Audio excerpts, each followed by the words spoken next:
Welcome you again in this Sachdan learning channel. आप देख रहे हैं English class 12 NCERT based syllabus 2022-23। इस वीडियो में हम लोग पढ़ने वाले हैं इंग्लिश क्लास 12 के पोइट्री का second lesson, an elementary school classroom in a slum. इस वीडियो में इसके सेंट्रल आइडिया को हम लोग चेक करने वाले हैं, बहुत ही इंपॉर्टेंट है। इसके पहले जो पहला लेसन था माई मदर एट 66, उसके इंपॉर्टेंट सेंट्रल आइडिया को यदि आप नहीं देखे हैं तो डिस्क्रिप्शन बॉक्स में जाइए, वहाँ पर लिंक पड़ा हुआ, जाकर के चेक करें। बहुत ही इंपॉर्टेंट वो पोएम था। तो इस पोएम में एन एलिमेंट्री स्कूल क्लासरूम का जिक्र किया जा रहा है, जिसमें पढ़ने वाले जो बच्चे हैं उनकी दयनीय स्थिति बहुत ही खस्ता है। आइए जानते हैं सेंट्रल आइडिया में जो इसके पोएट स्टीफन स्पेंडर हैं किस प्रकार से उन क्लासरूम में पढ़ने वाले विद्यार्थियों का जिक्र किया है। देखिए, this poem is composed by Stephen Spender के द्वारा लिखा गया ये कविता है। The poet has concentrated all his attention on the themes of social injustice and class inequalities in this poem.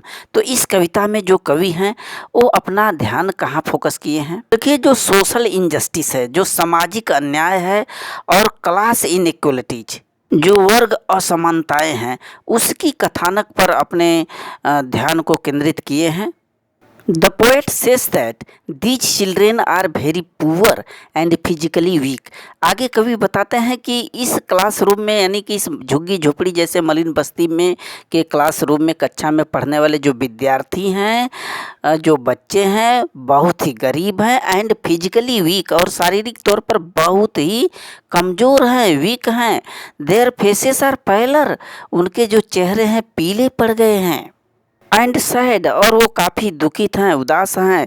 These children are like unwanted weeds, और आगे कवि बता रहे हैं कि ये बच्चे उस तरह से हैं जैसे अनवांटेड विट्स, बिना प्रयोग के विट्स, खरपतवार की तरह हैं, जिनका कोई मतलब नहीं होता। इन मलिन बस्ती जैसे झुग्गी झोपड़ी में पढ़ने वाले जो चिल्ड्रेन हैं, विच ग्रो विदाउट केयर, जिनका कोई देखभाल करने वाला नहीं है, बगैर किसी देखभाल के बढ़ते हैं, बिना किसी पोषण के। The paper thin boy has reds eyes, तो उस क्लासरूम में एक बच्चा है, एक लड़का है जिसकी आँखें चूहे जैसी है। Which shows the like of proper nutrition, जो बता रहा है कि उसमें कमी है, उसका पोषण सही से नहीं हो पा रहा है, उस बच्चे का उचित खान पान नहीं हो पा रहा है, उसमें कमी है न्यूट्रिशन की, पोषण की।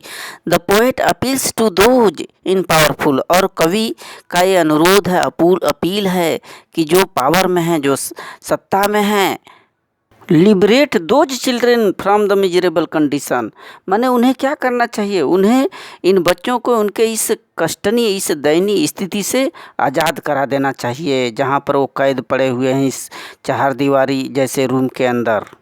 इन बच्चों को भी खुली आज़ादी चाहिए, खुला हवा चाहिए, आसमान चाहिए। So thanks.